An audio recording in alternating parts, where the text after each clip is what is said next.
juga dengan insya-Allah dengan kita sangat berbangga, alhamdulillah akhirnya dapat bersama dengan Ustaz Wadi Anwar yang sangat busy dan juga hadir all the way daripada Sungai Petani pagi tadi. Alhamdulillah dah sampai sini.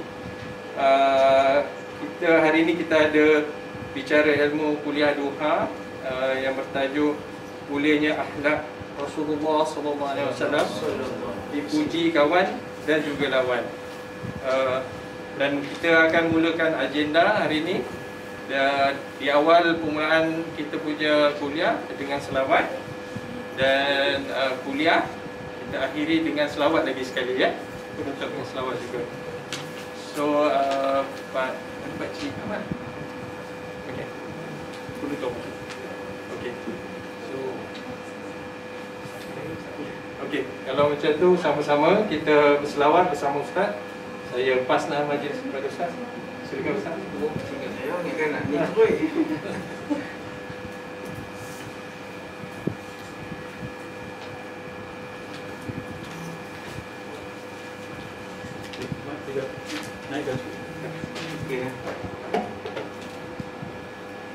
Sallallahu ala Muhammad, sallallahu alaihi wasallam, sallallahu ala Muhammad, sallallahu alaihi wasallam. Ya Nabi salam alaika, ya Rasul salam alaika, ya Habib salam alaika, salawatullah alaika, sallallahu ala Muhammad, sallallahu alaihi wasallam, sallallahu ala Muhammad, sallallahu alaihi wasallam. Ashraqal badru alaina fakhtafat minhul buduru mithla husnika ma ra'ayna qattu ya wajha sururi. Sallallahu ala Muhammad, sallallahu alaihi wasallam, sallallahu ala Muhammad, sallallahu alaihi wasallam.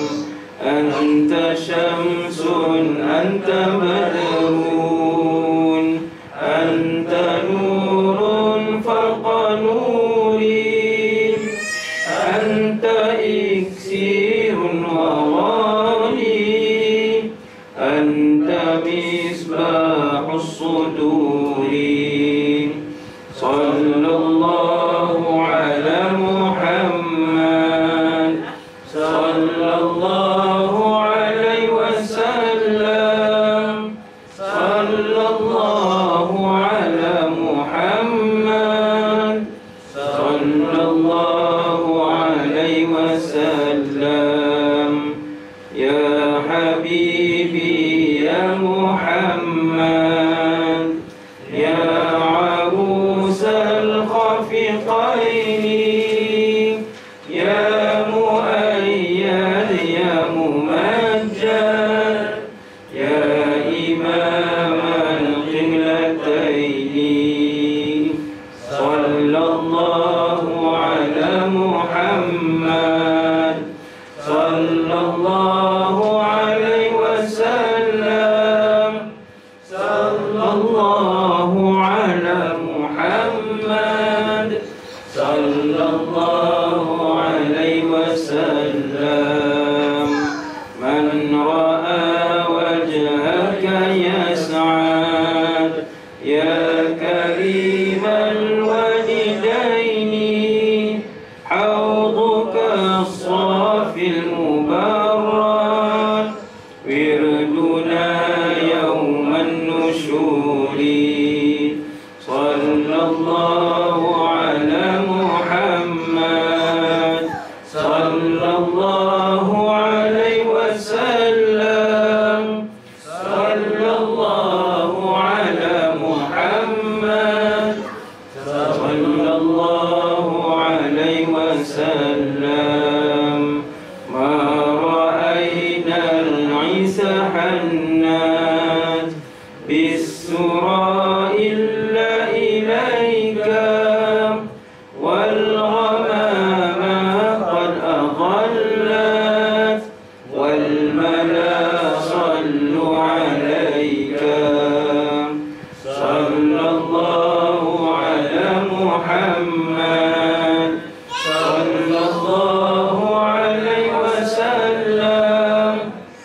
مجيب الدعوات رب ارحمنا جميعا في جميع الصالحات صلى الله على محمد صلى الله عليه وسلم صلى الله على محمد صلى الله عليه وسلم وصلاة الله على محمد عد تحرير السطور أحمد الهادي محمد صاحب الأجر المنير.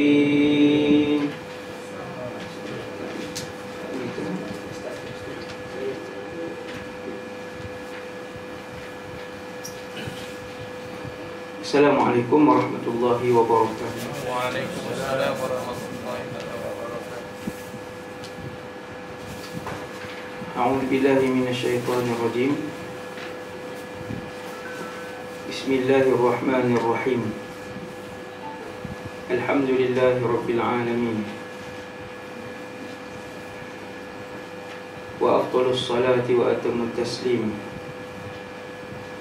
ala sayyidina Muhammad ibn Abdullah al-Amin wa ala ali kullin wa sahbi kullin ajma'in wa la hawla wa la quwwata illa billah al-aliyyil azim wa la hawla wa la quwwata illa billah al-aliyyil azim wa la hawla wa la quwwata illa billah al-aliyyil azim. Rabbi shrah li sadri wa yassir li amri wa hlul 'uqdatan min lisani yafqahu qawli. Allahumma hdi qalbi wa saddid lisani bihaqqi sayyidina Muhammad sallallahu alaihi wasallam. Alhamdulillah, pertama sekali syukur kepada Allah Subhanahu wa taala. Terima kasih kepada pengurusi majlis. Terima kasih kepada tuan rumah dan semua ahli keluarga. Dan seterusnya ke semua yang hadir pada majlis tengah hari ini. Semoga majlis ini dikira oleh Allah SWT sebagai majlis ilmu yang setentunya mengundang keberkatan kepada seluruh ahli rumah dan untuk membuatkan rumah kita dikunjungi oleh para malaikat. Majlis zikir ataupun majlis ilmu ni kena buatlah. Paling kurang pun, paling lemah sekali pasang ayat Quran lah. Kalau tak boleh nak panggil ustaz. Saya lagilah tak dan kan. Maksudnya kalau tak boleh panggil ustaz pun, kita pasang Quran yang Nabi suruh dibacakan surah Al-Baqarah ataupun Al-Imran dalam rumah. Kalau tuan rumah baca sendiri, yang tu memang terbaik lah. Kalau tak boleh, pasang pun dah bagus lah. Sebab malaikat bila dia dengar dalam rumah tu dipasang Quran ataupun zikir, maka para malaikat akan mengerumuni dalam rumah tu. Bila malaikat banyak, maka jin-jin kafir dan juga syaitan dia akan keluar. Sebab banyak para malaikat. Itu secara ringkas tentang majlis yang macam ni bila kita buat di rumah.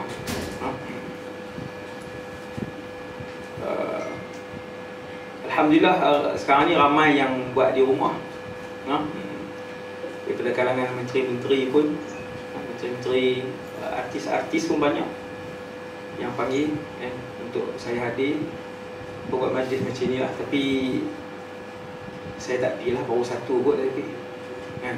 Tapi majlis ni lupa sebab apa, dia punya crowd dia tu banyak, jadi kesan dakwah tu tinggi lah kan. Jadi bila pergi tengok di rumah dia tu, rupanya setiap minggu, seminggu 2 kali kot dia buat. Jadi saya beritahu kat dia, saya tak pergi dah rumah. Dia kata dah ada Tok Guru pergi, Alhamdulillah. Saya tak pergi dah. Dah nak Maksudnya dah terkawal, alhamdulillah. Muslimin, umat Rasulullah SAW sekalian, saya dapat tajuk berkaitan dengan akhlak Nabi lah SAW. Setentunya akhlak Nabi ni dia kena orang yang berakhlak lah untuk bercakap, yang paling layak. Paling layak tuan-tuan guru kita. Dan satu orang, kalau kita nak ambil ilmu daripada beliau, kalau kita nampak dia tidak berakhlak dan orang pun memang tak senang dengan dia, maka kena cari guru lain. Ada guru kita duduk dengan dia 5 minit 10 minit pun kita dah rasa tak sedap hati lah. Kita tak selesa, dia tak masuk kan. Bukan kita seorang, kalau kita seorang tu kita yang pelik, tapi orang lain pun kalau duduk dengan dia, masuk perangai dia kan kasar. Jadi kena cari yang berakhlak. Sebab akhlak baik, perangai elok ni dia tunjang dalam syurga. Sehingga Allah SWT sebut dalam Quran banyak kali tentang akhlak. Percakapan yang elok dalam syurga. Tak ada orang yang akhlak buruk yang boleh masuk syurga. Tak ada. Orang miskin boleh masuk syurga, orang kaya boleh masuk syurga. Orang berpangkat boleh masuk syurga, orang tak ada pangkat boleh masuk syurga. Orang terkenal ahli syurga, orang tak terkenal pun ahli syurga. Tapi orang tak ada akhlak, dia tak ada tempat dalam syurga. Sebab dalam syurga semua orang yang berakhlak, itu yang seronok tu. Kita sangat merindukan syurga sebab tak ada orang nak pergi sakit hati orang lain. Tak ada orang nak ambil hak orang lain. Dan takkan ada orang yang nak dendam dan dengki dengan orang lain. Tiada, dalam syurga tak ada. Dan presiden kepada semua akhlak yang baik ini Rasulullah SAW. Nabi SAW, maka dialah Rasul yang paling berakhlak. Dan Rasulullah bukan daripada satu orang yang berubah menjadi baik, tetapi dia berakhlak sejak daripada dia remaja. Apabila Allah uji dengan ketiadaan mak dan ayah, sampailah duduk di rumah Tok Wan. Orang Kedah kata Tok Wan lah, atuk lah, atuk perempuan lah, laki atuk. Duduk di rumah atuk Abdul Muttalib. Kemudian atuk pula meninggal umur 8. Nabi mula berdikari duduk di rumah Abu Talib. Berdikari ni kena baca sirah. Nabi bekerja, berdikari, sehinggalah Nabi berkahwin dengan Sayyidatuna Khadijah. Waktu Kaabah ada sedikit kerosakan. Kaabah ni sejak zaman Nabi Ibrahim, lama dah. Bukan 800 tahun, bukan 1600 tahun. Zaman Nabi Ibrahim, wallahu a'lam berapa tahun yang tepat. Kalau Nabi Isa, kita kata dalam 2000. Kan sekarang ni tahun 2021, itu tahun kelahiran Nabi Isa. Tepat tu. Nabi Muhammad pun kita boleh dapat dengan tepat. Kalau Nabi Ibrahim agak lama. Jadi Kaabah itu dibina oleh Nabi Ibrahim dan juga Nabi Ismail. Ada beberapa kali struktur binaan Kaabah tu dia mengalami kerosakan. Zaman Nabi hidup ketika belum menjadi Rasul pun mengalami kerosakan. Waktu tu Nabi umur 35, sehingga memaksa menteri-menteri kanan Quraisy, mereka mesyuarat buat keputusan, kita kerosakan bangunan ni dia tak boleh repair, dia kena robohkan sebahagian besar kemudian baru bina balik. Arkitek, engineer tahu lah kan, dia ada kerosakan, kita boleh kita rectifikasi tu kan, kita boleh baiki. Ni dia punya kerosakan dia waktu tu sebab banjir. Mekah ni daripada dulu sampai hari ni. Saya boleh tengok gambar orang tawaf banjir tu, saya teringin. Sebab banyak kali pergi tapi tak pernah lagi hujan. Hujan pun tak pernah, banjir pun tak pernah. Jadi banjir di kawasan Kaabah ni kerap, sehingga merosakkan binaan Kaabah. Waktu tu kerosakan yang kritikal. Menteri Quraisy mesyuarat, kita kena bina balik. Bina tak boleh bina tambah bata, kena robohkan. Kemudian dia bertanya, siapa berani roboh? Siapa yang berani untuk robohkan, nak mulakan kerja-kerja perobohan ni? Semua diam. Kenapa menteri-menteri yang orang kata yang senior ni, menteri-menteri senior lah, Al-Walid Ibn Mughirah, Abu Jahal, Abu Lahab ni semua senior ni, Utbah, Rabi'ah. Kenapa bila nak baiki itu semua tak berani nak robohkan? Sebab penduduk Mekah melihat peristiwa Allah menghantar burung ababil. Wa arsala alaihim tayran ababil. Tu burung tu bukan halimunan. Burung tu dilihat dengan mata ni. Bukan lama pun peristiwa burung tu. Peristiwa burung ababil menyerang tentera Abraha dengan membawa batu-batu panas. Main mana batu tu, burung tu pun main mana, mereka tak pernah tengok. Disaksikan oleh seluruh penduduk Mekah ketika tu. Ini yang ajaibnya. Burung-burung yang dalam surah, boleh tengok tafsir tu, boleh tengok ceramah tentang surah Al-Fil kan. Jadi bila penduduk Mekah tengok tentera Abraha nak serang Kaabah, tetapi Allah menghantar burung-burung yang lehernya panjang, bawa batu-batu panas. Dia boleh genggam pula batu tu dengan tangan ke kaki ya, dengan kaki burung. Dan diparuh 3 biji batu. Penduduk Mekah melihat bila batu tu dilepaskan, kena badan gajah, tembus badan gajah. Kita kalau pernah tengok gajah di depan, kita akan rasa besar gajah. Kita ada tengok dalam TV je, bila tengok gajah ni dia, cerita gajah pula. Gajah ni dia besar. Kereta dia boleh tolakkan gading dengan dia terbalik kan. Bila penduduk Mekah tengok burung yang pelik tadi membawa batu yang panas, kaki dia elok-elok. Bila dia lepaskan batu-batu tadi, kena badan gajah, batu tu tembus ke sana. Faja'alahum ka'asfin ma'kul, menjadikan badan gajah dan badan tentera ketika itu berlubang seperti daun yang dimakan ulat. Penduduk Mekah melihat kejadian aneh yang tak ada huraian itu kerana Rasul belum ada ketika itu. Semua tak ada hurai, cuma mereka tahu ni rumah Allah. Kaabah ialah rumah Allah, diketahui oleh seluruh penduduk Mekah.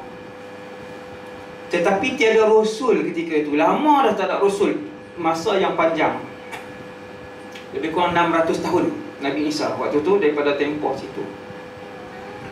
Kemudian membuatkan bila mereka nak baiki Kaabah, maka semua tak berani. Akhirnya dipendekkan cerita sirah ni, beberapa orang lama kata, kita nak robohkan Kaabah ni untuk apa? Siapa pun jawab, untuk kita baiki dia. Kita nak musnahkan dia ke kita nak elokkan dia? Kita nak elokkan dia. Maka tujuan kita dengan tentera Abraha, kata pemimpin senior Quraisy ni, tak sama.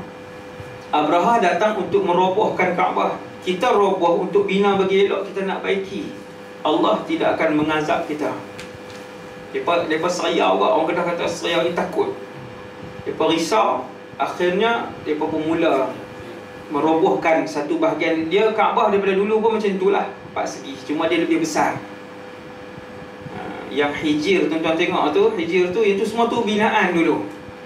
Dulu tu binaan, dia ada dinding dia. Sekarang tinggal semi bulat je kan. Dulu tu dia binaan sampai situ. Kemudian mereka pun mula robohkan apa sebagainya. Batu Hajar Aswad waktu tu besar ni, boleh dilihat dengan mata kasar, besar batu tu.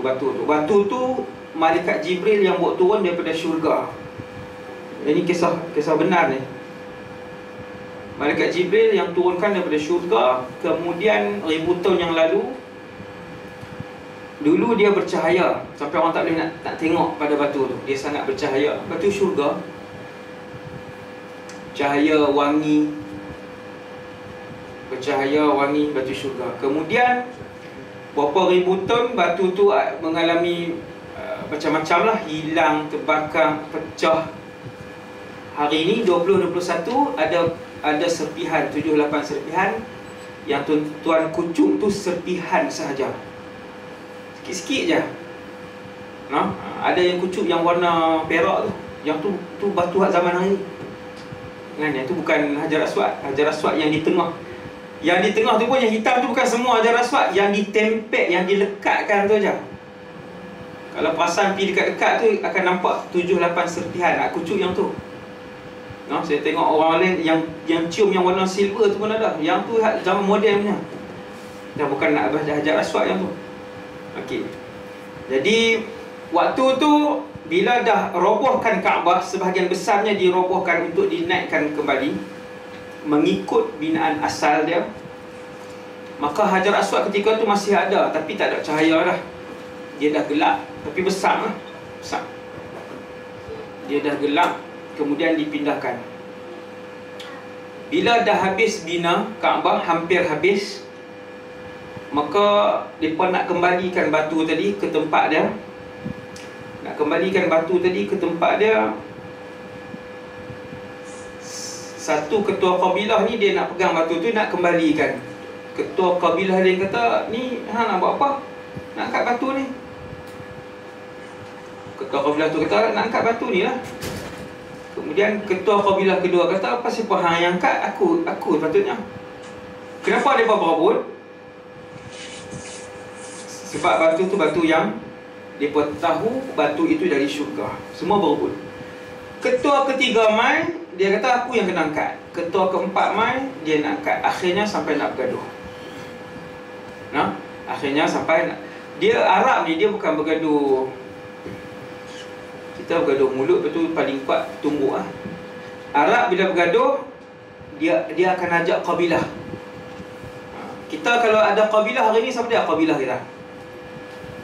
Kalau kita ada kabilah hari ni, kabilah kita adalah keluarga kita di sebelah ayah. Itu kabilah.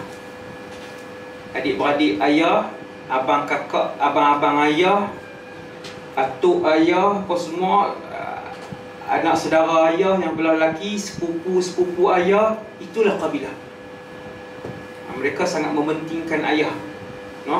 Sama orang barat pun bila kahwin, dia jadi hak isteri tukar nama keluarga hak lelaki kan. Barack Obama, isteri dia pun Michelle Obama ke? Kan? Obama juga. Jadi saya tengok semua bangsa di dunia, dia memang memberatkan ke arah keluarga lelaki. Arab bila dia nak bergaduh, dia berperang. Maka ketua-ketua kabilah tadi ni berebut, maka pakat balik rumah nak berperang. Masalah dia besar ni je. Kecil je. Siapa nak angkat batu mulia Hajar Aswad kembali ke tempat dia? Yang tu je. Poin saya ialah, maka ada 2-3 orang yang paling berpengaruh di Mekah ketika itu. Antaranya Al-Walid ibn Al-Mughirah, ayah kepada Khalid Al-Walid. Ini kena, kalau kita selalu baca sirah, kita kenal, sebut nama kita kenal kan? Utbah dan Syaibah anak Rabi'ah, Abul Hakam, nama kepada Abu Jahal. Kemudian mereka ni bersuara, kita tak payah sampai bergaduh, berperang. Kita buat keputusan siapa yang masuk pertama daripada pintu sekian. Pintu tu hari ni sampai hari ni ada di Masjidil Haram Mekah. Orang pertama yang masuk, sekejap lagi, siapa pun orang tu, dia yang akan buat keputusan. Allah takdirkan Rasulullah, Nabi yang bergerak ke situ. Walaupun umur Nabi waktu tu 35 ni, berapa tahun dah jadi Nabi? Tuan, umur Nabi waktu tu 35, berapa tahun dah jadi Nabi?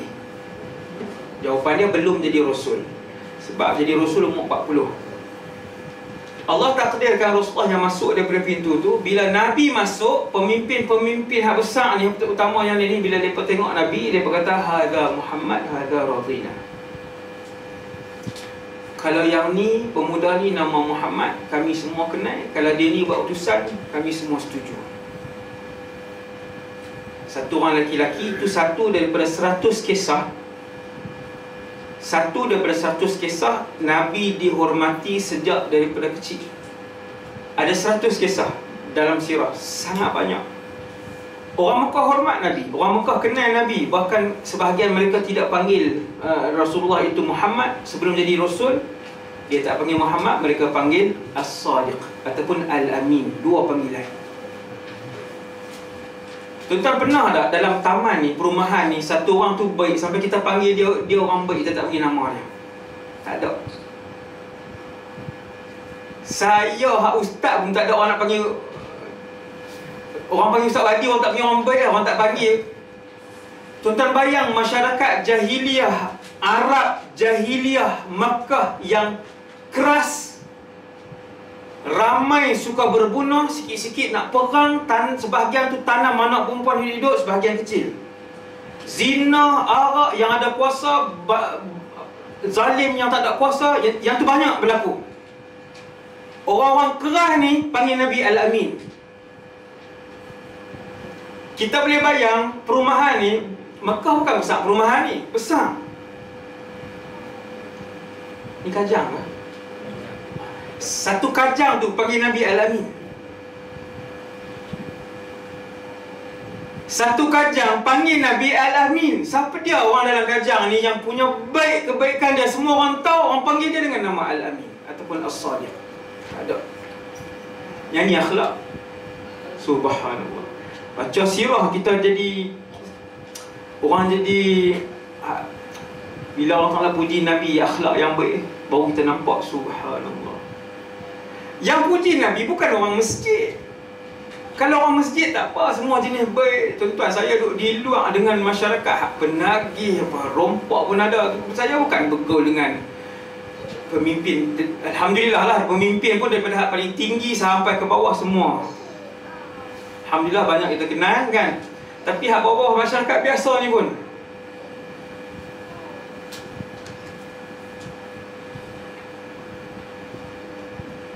masyarakat biasa yang dengan kita ada yang memaki hamun depan kita, yang panggil wadi, yang panggil nama kan. Masyarakat keras ni panggil Nabi dengan panggilan mulia.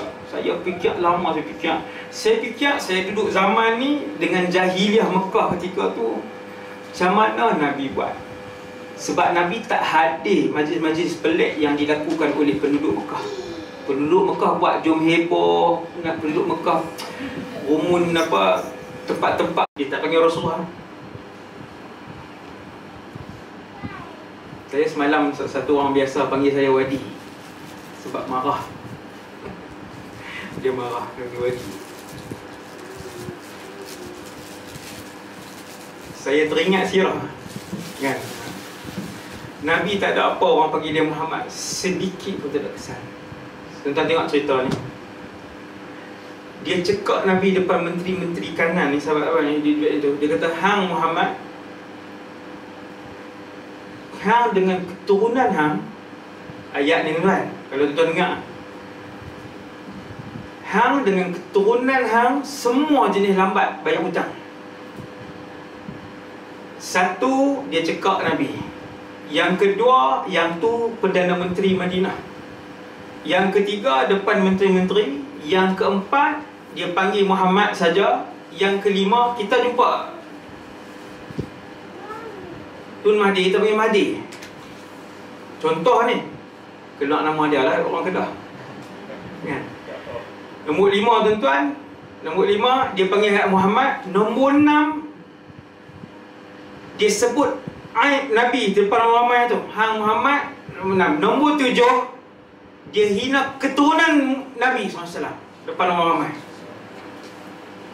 Dan nombor 8 dia fitnah Nabi SAW. 8 benda besar dia buat. Ni cara baca sirah. Bukan baca tengok jam, habis 4 muka dah. Lena ayat semayang pun tak ambil. Sirah apa pun tak lekat. Pasal apa? Pasal tak hayati.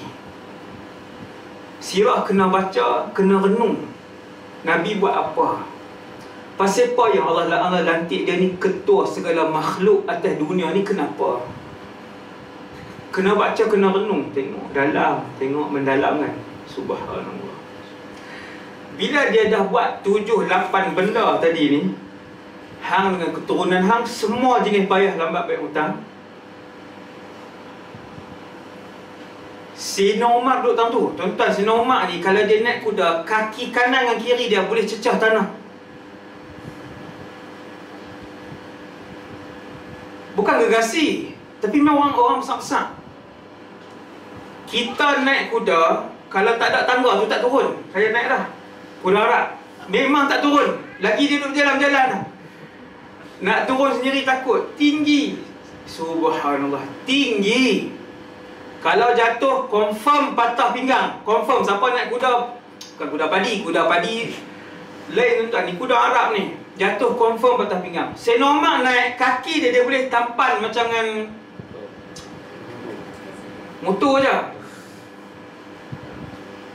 Dia duduk di situ.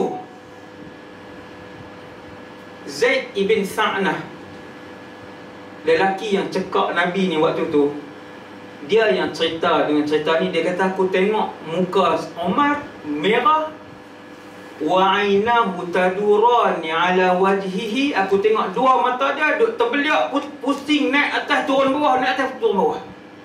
Sayyidina Umar macam tu lah.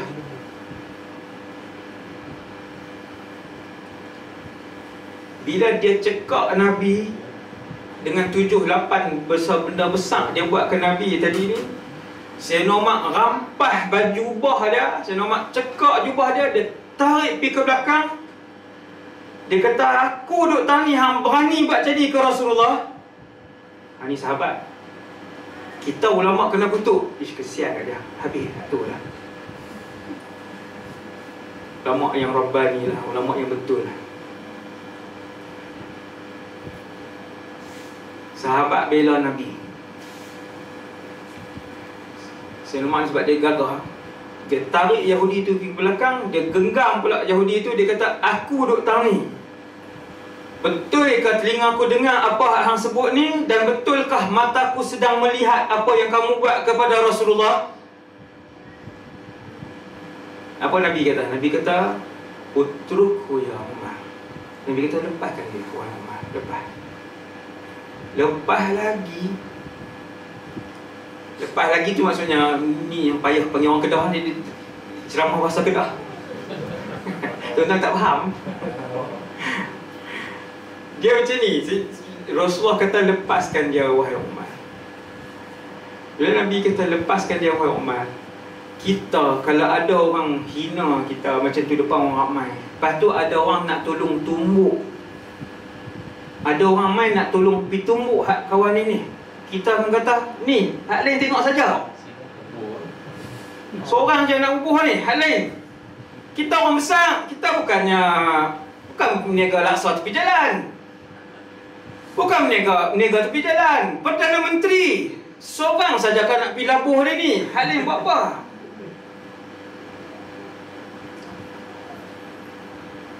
Nabi kata, utrukhu ya Umar, tinggal. Lepas dia Umar, lepas dia. Pergi ke belakang. Kana yambaghi alaika an ta'murani bi husnil adab. Nabi kata, wahai Umar, sepatutnya suruh dia minta elok-elok dia, bukan buat dia. Dan sepatutnya hang nasihat aku, ta'murani bi husnil adab wa ta'murahu bi husnit tiba'ah. Wahai Umar, tengok tuan-tuan perangai pelik Nabi. Dia kata, wahai Umar, patutnya tegur aku supaya aku bayar hutang dengan baik, dan tegur dia supaya dia minta hutang dengan elok. Sallallahu alaihi wasallam. Yang ni ajaib.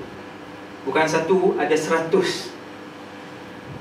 Kisah ajaib inilah kalau kita tengok, kita malu nak berakhlak baik dengan berakhlak teruk dengan orang lain. Tu belum Nabi dengan anak-anak kecil, belum Nabi dengan isteri, belum Rasulullah dengan hamba abdi. Macam mana Nabi buat hamba abdi dia?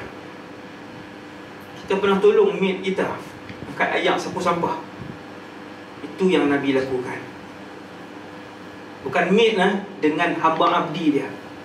Hamba abdi dia angkat ayam 2 baldi, Rasulullah berjalan di sebelah 2 baldi. Wa innaka la'ala khuluqin azim. Inilah akhlak mulia yang Allah puji Nabi dalam Quran.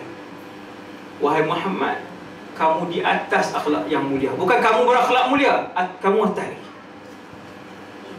Kalau sabar itu akhlak, kamu atas sabar. Kalau amanah itu akhlak, kamu wahai Muhammad atas dari amanah. Subhanallah. Nabi pun suruh Sayyidina Umar pergi ke belakang. Nabi kata, wahai Umar, lepas dia. Rupa-rupanya sungguh Nabi berhutang dengan Yahudi tadi. Maka Nabi pun kata, wahai Umar, dalam banyak sahabat tu ada, Nabi suruh Sayyidina Umar, lagi geram Sayyidina Umar ni. Kan dah lah kawan ni buat perangai macam ni, Sayyidina Umar dia tak tahu cerita apa. Nabi kata, wahai Umar, hampir ambil di rumah aku, ni bahasa saya nampak macam kasar lah, orang Kedahan. Nabi cakap elok lah. Pergi ke rumah aku, ambil kurma sekian-sekian, wazidhu 20 sa'an maka nama ru'tahu, hang tambah 20 cupak lagi, 20 kilo lagi tamar buat kurma. Hak aku hutang dengan dia sekian-sekian, Nabi hutang. Tambah 20 cupak, lebih kurang berapa? 20 cupak lebih kurang 20 kilo, tambah 20 kilo sebab kamu menakutkan dia tadi. Sebab kamu menggertak dan menjerkah dia, wahai Umar, pergi tambah 20 kilo. Sayyidina Umar seronok tak pergi. Dia berasa besar ni dah ni, Yahudi tu. Dia duduk berasa dah nak kena, dah dia yang nak kena pergi ambil, nak tambah. Sayyidina Umar, bila Nabi suruh, dia pergi. Sayyidina Umar panggil Yahudi tadi, Zaid ibn Tha'nah. Bukan Dafinah, Zaid ibn Dafinah. Yang ni sahabat Nabi pakar Quran yang dibunuh, itu cerita lain. Ada Zaidul Khair, sahabat Nabi yang menjadi simbol kepada kebajikan, itu cerita lain, Zaid lain. Ada Zaid ibn Thabit, sahabat Nabi yang setelah kewafatan Nabi jadi pengerusi penghimpunan Al-Quran dalam satu mazhab, itu Zaid lain.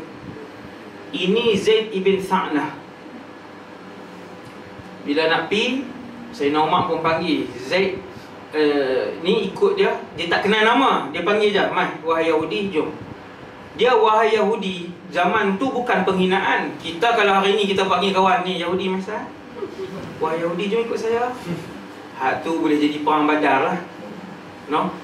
Zaman tu panggil Yahudi ni macam kita panggil wahai seorang Arab. Kita panggil tu wahai seorang Arab. Arab suka panggil yang tu, wahai ya Arabi, ya Qurashi. Wahai seorang Arab, ya Qurashi, jom ikut aku. Memanggil wahai seorang Yahudi ni biasa, bukan penghinaan zaman tu. Tak sama dengan zaman ni. Jadi Umar panggil, ya Yahudi, wahai Yahudi, ikut aku. Ikut. Sampai di sana, di rumah tu, lalu Sayyidina Umar pun ambil. Kemudian Sayyidina Umar ambil lebih. Yahudi ni pun tanya, Muhammad hutang aku 20 kilo je. Ni 20 kilo lagi ni apa? Sayyidina Umar kata, Rasulullah mengarahkan aku untuk tambah 20 cupak ini sebab aku menggertak dan menjerkah kamu. Sebab tu kena tambah. Maka Zaid ni pun diam. Dia kata, ta'rifuni ya Umar, hang tak kenal aku ke wahai Umar? Sayyidina Umar kata, tak kenal. Ana Zaid ibn Tha'nah. Bila dia sebut Zaid ibn Tha'nah, Sayyidina Umar sebut satu kataan, iaitu Al-Hibru. Ulama Yahudi, Al-Hibru ni, kataan tu satu je, tapi bila sebut Al-Hibru, maksudnya pakar Yahudi, ulama Yahudi. Bila dia sebut, hang tak kenal aku ke wahai Umar? Sayyidina Umar kata, tak kenal. Ana Zaid ibn Tha'nah. Sayyidina Umar kata, Al-Hibru, kamu pakar rujuk bangsa Yahudi? Dia kata, na'am, Al-Hibru, aku pakar rujuk Yahudi, wahai Umar. Kenapa hang buat macam ni kat Rasulullah? Dia kata, wahai Umar, semua tanda kenabian ada pada Muhammad, aku tak tengok dua saja lagi.